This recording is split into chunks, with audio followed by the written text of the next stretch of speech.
நீட்டுக்கு என்ன ஸ்பெல்லிங்னு தெரியாதவன் கூட மீட்டிங்ல உட்காந்து பேசிக்கிட்டு இருக்கான். யாரா வாதாடின வக்கீல்னா அது தெரியல, யாரா கொண்டு வந்ததுன்னா தெரியல. ஆனா நீட்டு ஒழிக்க. நீட்டு வேணுமா வேண்டாமா? நீட்டு வேணும். ஏன் வேணும்? நீட்டு கொண்டு வந்த வரைக்கும் இவங்க சாமானியம் இருந்தாங்க. ஆனா இதுல மோடி வந்ததுக்கு அப்புறம் என்ன பண்ணிட்டாரு, அதுல நோட்டீஸ்ல வேலையெல்லாம் பார்த்துட்டாரு. சரி, நீட்டை கொண்டு வர விடாம தடுத்து நிறுத்திருந்த வாதாடின வக்கீல நீ தடுத்து நிறுத்த வேண்டியதானே, ஏன் நீ அதை செய்யல?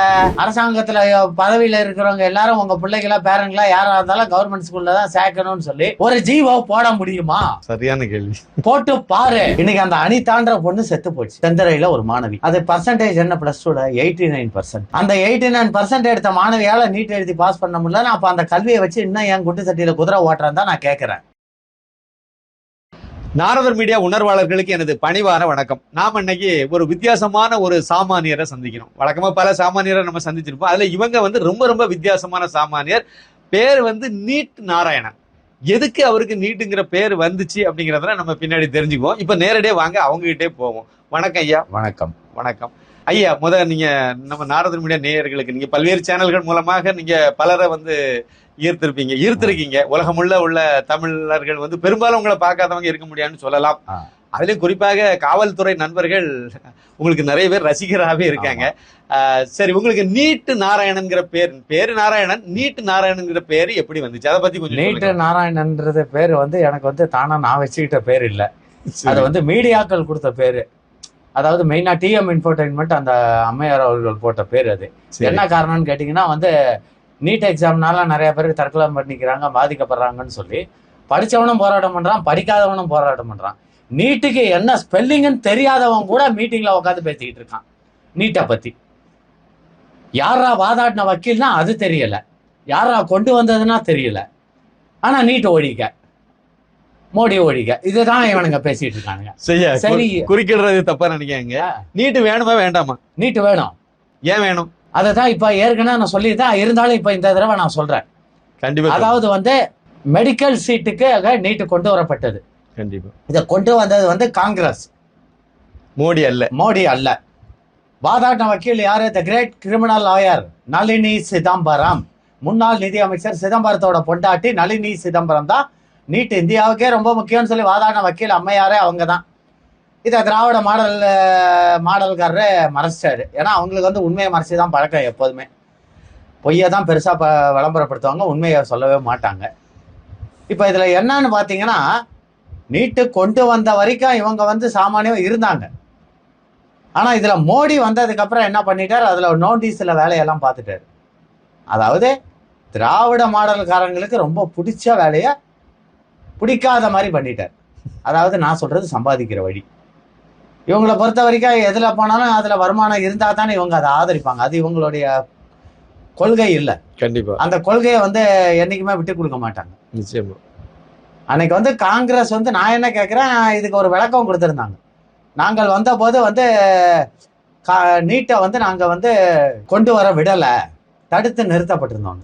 சரி, நீட்டை கொண்டு வர விடாம தடுத்து நிறுத்திருந்த வாதாடின வக்கீல நீ தடுத்து நிறுத்த வேண்டியதானே, ஏன் நீ அதை செய்யல?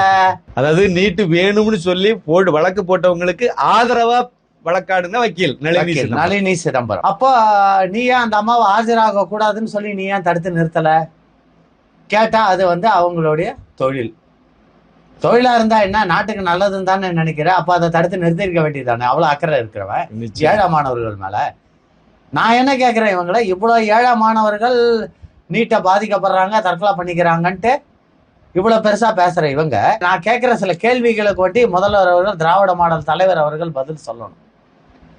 இன்னைக்கு தரமான கல்வியை நாங்க அரசாங்க ஸ்கூல்ல கொடுக்கிறோம், உங்க பிள்ளைகளை கொண்டு போய் அரசாங்க பள்ளிக்கூடத்துல சேருங்கள்னு சொல்ற இந்த திராவிட மாடலுக்காரர், கவர்மெண்ட் ஸ்கூல்ல வேலை பார்க்குற டீச்சர்ஸா இல்ல அதிகாரிகளோ இல்ல இவங்க கட்சியில இருக்கிற இவங்களோட பேரன்களோ பிள்ளைகளோ எம்எல்ஏ எம்பிகளோ யாரா இருந்தாலும், ஒரு சாதாரண வார்டு கவுன்சிலரா இருக்கட்டும், இவங்க பிள்ளைகளை ஏன் கொண்டு போய் வேளாண்மையிலயோ சென்னை பப்ளிக் ஸ்கூல்லயே சேர்க்கிறீங்க?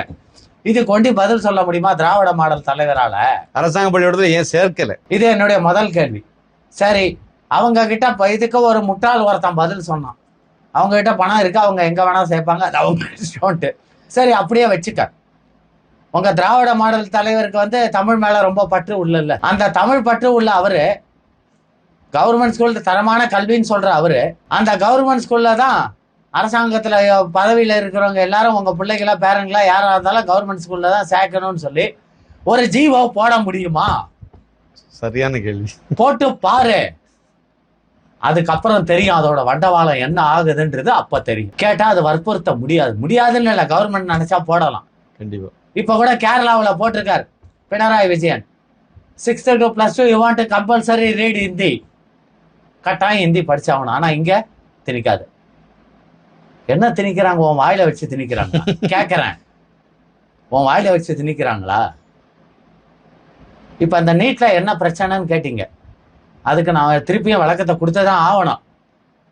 இப்ப நீட்டு வந்த போது அன்னைக்கு +2ல நீங்க 90% மேல இருந்தாதான் மெடிக்கல் காலேஜே உள்ள போக முடியும் சீட்டு.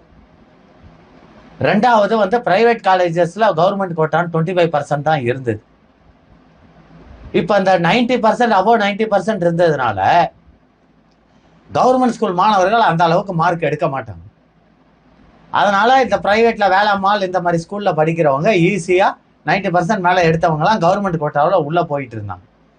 இதை பார்த்துட்டு நம்ம மோடிஜி ஐயா அவர்கள் என்ன பண்ணிட்டாரு, இதனால கவர்மெண்ட் ஸ்கூல் மாணவர்களுக்கு எந்தவித பிரயோஜனமும் இல்லை, அந்த கட் ஆஃப் மார்க்கே எடுத்துட்டாரு. இந்த கட் ஆஃப் மார்க் எடுத்த உடனே என்ன ஆச்சுன்னா, இந்த வசதி வாய்ந்த மாணவர்களுக்கு இது ஒரு அடியா போச்சு, மெயினா அரசியல்வாதி பிள்ளைங்களுக்கு. ரெண்டாவது என்ன பண்ணிட்டாருன்னா, இந்த தனியார் காலேஜில் 25% இருந்த கவர்மெண்ட் கோட்டாவை 75% பண்ணிட்டாரு. ஸோ அவங்க இப்போ 50% டொனேஷன் வாங்குறது அடி வாங்கி போச்சு. அதில் இவங்களுக்கு வர கமிஷன் வரல. 25% நீ காலேஜ் கட்டினத்துக்காக சம்பாதிச்சுக்கிட்டு விட்டாச்சு. மூணாவது என்னன்னு கேட்டிங்கன்னா, இந்த கவர்மெண்ட் மெடிக்கல் காலேஜஸ்ல இல்லை எம்எல்ஏ மந்திரி இவங்களுக்கெல்லாம் கோட்டா உண்டு. இது காமராஜர் பீரியட்லேருந்தே உண்டு. அன்னைக்கு அவர் செஞ்சார், 20 பேருக்கு சீட்டை கொடுங்கன்ன உடனே டக்குன்னு 5 நிமிஷத்தில் கையெழுத்து போட்டு இவங்களை டிக் பண்ணி கொடுத்தாரு. அதிகாரி பார்த்து அசந்தான். என்னங்கய்யா, நாங்கள் செலக்ட் பண்ணுறதுக்கே 2 நாள் ஆச்சு, இன்னும் செலக்ட் பண்ணல, நீங்கள் 5 நிமிஷம் செலக்ட் பண்ணிட்டீங்க. ஆனால் முட்டா பையில நான் யார் கொடுத்துருக்கேன்றத பாரு அப்படின்னாரு. பார்த்தா அவர் சீட்டு கொடுத்தவங்க எல்லாமே கை நாட்டு வச்சவங்க பிள்ளைங்களை கொடுத்தாரு. அப்பேற்பட்ட திறமைசாலி வாழ்ந்த தமிழ்நாடு. அதை விடுங்க, இன்னைக்கு சிக்கக்கூடாத இடத்துலலாம் சிக்கிட்டு தவிக்குது தமிழ்நாடு. அந்த கோட்டாவை மோடி ஃபுல்லாக கேன்சல் பண்ணிட்டு தான் எடப்பாடி பீரியட்ல தனியார் கவர்மெண்ட் ஸ்கூல் மாணவர்களுக்கு 7.5% மெடிக்கல் சீட்ல கொடுத்தது. இப்ப இவங்களுக்கு என்ன ஆச்சுன்னா பிரச்சனை, 2 பக்கமும் அடி வாங்குற மத்தலாம் மாதிரி அவங்க மாட்டிக்கிட்டாங்க. தனியார் காலேஜும் பெட்டி கொடுக்க மாட்டேங்கிறான், கவர்மெண்ட் காலேஜ் கோட்டாவை வச்சு அவனுங்க சம்பாதிக்க முடியல.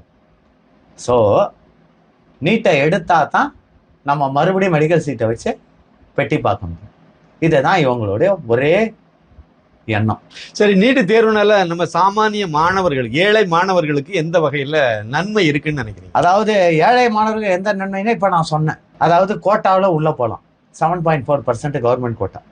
இன்னொன்னு என்னன்னு கேட்டீங்கன்னா, கேட்கப்படுற கேள்விகள் 720 மார்க்கு, 120 மார்க் எடுத்தாலே 170 மார்க் எடுத்தாலே பாஸ். அப்ப நான் என்ன கேள்வி கேட்கிறேன்னா, 720 மார்க்குக்கு கேள்வி கேட்டு 170 மார்க் எடுத்து ஒரு மாணவனால கவர்மெண்ட் ஸ்கூல் மாணவனால பாஸ் பண்ண முடியலன்னு சொல்றல்ல. அப்ப அந்த கல்வியை வச்சுட்டு நீ தரமான கல்வியை உங்க பிள்ளைகளை எப்படி கவர்மெண்ட் ஸ்கூல்ல சேரு, நீ எப்படி எந்த எய்ம்ல நீ சொல்ற? அரசாங்க பள்ளியோட தரமான கல்வி இல்லை. தரமான கல்வி மட்டும் இல்ல, சொல்லி கொடுக்கறதுக்கு ஆள் இல்ல. இப்ப நான் என்ன சொல்ல வரேன், பிரைவேட் ஸ்கூல்ல இவ்வளவு பாஸ் பண்றாங்க, ஈஸியா நீட் எழுதி பாஸ் பண்ணி இவ்வளவு வாய்க்கிழே பேசுற இந்த முதலமைச்சர், நீட்டை எதிர்க்கிற இந்த பொதுநலவாதிகள், அந்த நீட்டை எதிர்க்கிற இவங்க, அவ்வளவு அக்கறை இருக்கிற இவங்க என்ன பண்ணணும்? 10ஆவதுல இருந்து 12ஆவது வரைக்கும் 3 தடவை நீட்டை எழுதலாம். கவர்மெண்ட் அக்கமடேஷன் கொடுத்துருக்கு. ஒரு தடவை ஃபெயில் ஆயிட்டா இன்னொரு தடவை எழுதலாம். எந்த ஒரு விஷயமே தோல்வியில இருந்து தான் வெற்றியை கத்துக்க முடியும். எடுத்தவனே வெற்றி கிடைச்சிட்டா அதுக்கப்புறம் ஒண்ணுமே இல்லை எதுலையுமே. அப்படி பார்த்தா இவங்களை நான் என்ன சொல்ல வரேன், அவ்வளவு அக்கறை இருக்கிற இவங்க ஏழை மாணவர்கள் மேல அந்த நீட்டுக்கு என்ன செய்யணும், அவங்களுக்கு அந்த ஸ்பெஷல் கிளாஸஸை கொடுத்து அவங்கள அந்த உருவாக்கணும்ன்ற அந்த எண்ணம் ஏன் வரல நான் கேட்கிறேன். இன்னைக்கு அந்த அனிதான்ற பொண்ணு செத்து போச்சு, செந்தரையில ஒரு மாணவி. அது பர்சன்டேஜ் என்ன +2ல 89%. அந்த 89% எடுத்த மாணவியால நீட் எழுதி பாஸ் பண்ண முடியல. அப்ப அந்த கல்வியை வச்சு இன்னும் என் குண்டு சட்டியில குதிரை ஓட்டுறேன் தான் நான் கேட்கிறேன். சரி, 2வது இந்த நவோதயா பள்ளிக்கூட திட்டம் மத்திய அரசாங்கத்தால ராஜீவ்காந்தியால கொண்டு வரப்பட்டது. இது எல்லா மாநிலத்திலும் 600 பள்ளிக்கூடம் இருக்கு, தமிழ்நாட்டில் 1 கூட இல்லை. பாண்டிச்சேரி அண்டை மாநிலத்தில் கூட 4 பள்ளிக்கூடம் இருக்கு, இங்க ஒரு பள்ளிக்கூடம் இல்லை. கேட்டா என்ன சொல்றீங்க, அதுல ஹிந்தி இருக்கு அதனால எங்களுக்கு வேண்டாம். ஹிந்தி இருந்தா உனக்கு என்ன? இந்தி எங்களுக்கு தேவையில்லை, இந்தியை திணிக்கிறாங்கன்ற. இப்ப இவரோட திராவிட மாடல்காரரோட மருமகன் சபரீஷன் பல ஸ்கூல் நடத்துறான். அதுல ஒண்ணு சன்ஷைன், வேளச்சேரி பக்கத்துல புழுதிவாக்கத்துக்கிட்ட இருக்கு. அந்த ஸ்கூலோட ஜீவம் என்ன தெரியுமா உங்களுக்கு? நம்ம பசங்க கேட்டை விட்டு உள்ள தாண்டி போயிட்டா, you want to speak only in English, not in Tamil. தமிழ்ல நீங்க உங்க புள்ள பேசியிருந்தேன்னு வச்சுக்கோங்க, அடுத்த நாள் உங்களுக்கு ரிப்போர்ட் 500 ரூபாய் வீட்டுக்கு வாங்க, 500 ரூபாய் அபராதம். அப்போ உனக்கு ஒரு சட்டம், நீ சம்பாதிக்கணும்னா உங்களுக்கு தமிழ் தேவையில்லை. ஆனா நாங்க தமிழா படிச்சு நாசமா போகணும்னு நீங்க நினைக்கிறீங்க. இது எந்த விதத்துல நியாயம்? ஆனா இந்தியை திணிக்காது. கேட்கிறேன், தமிழ் இந்த திராவிட மாடல்காரர்களை நான் கேட்கறது ஒரே ஒரு கேள்விதான் முக்கியமா. இந்த தமிழ்னு உயிரை விடுறீங்கல்ல, இந்த தமிழ்நாட்டுல இத்தனை தடவை நீங்க திராவிட மாடல் ஆட்சி பண்ணி தமிழ் லிட்ரேச்சர் படிச்ச எத்தனை பேருக்கு கவர்மெண்ட்ல உத்தியோகம் கொடுத்துருக்கீங்க சொல்லுங்க பார்க்கலாம். தமிழை படிச்சு லாசாமா போனவன் தான் இங்க அதிகம். அவர் ரிட்டையர்மெண்ட் ஸ்டேஜ் வரைக்கும் ஒரு இன்டர்வியூ கூட வந்தது கிடையாதுயா. அப்புறம் எதுக்கு இதை வச்சு ஏமாத்திக்கிட்டு இருக்கீங்க? மிக்க நன்றிங்க. நீண்ட நேரம் உரையாடுங்க. மிக்க நன்றி. மறுபடியும் நம்ம சந்திப்போம். நன்றி, வணக்கம். நன்றி, வணக்கம்.